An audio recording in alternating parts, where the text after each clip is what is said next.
गसाइगावनि श्रीरामपुराव 1 कौटिनि गुबुन हादोरनि सिगारेट हमदों। औवा दैखांनानै लाबोनाय ट्राकआव गासै 40 बक्स सिगारेट हमनो हायो।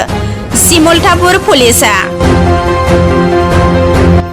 फुंनि समाव श्रीरामपुर राजा लामायाव सिग्रोमनायाव औवा गारि UP 78HN3435 नम्बराव ट्राकनिफ्राय 40 बक्स सिगारेट जब्द खालामो।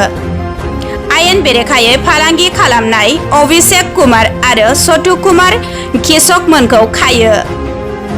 गुवाहाटीनिफ्राय उत्तर प्रदेश फारसे थांगासिनो थानाय समावनो श्रीरामपुराव हमनाय जादों।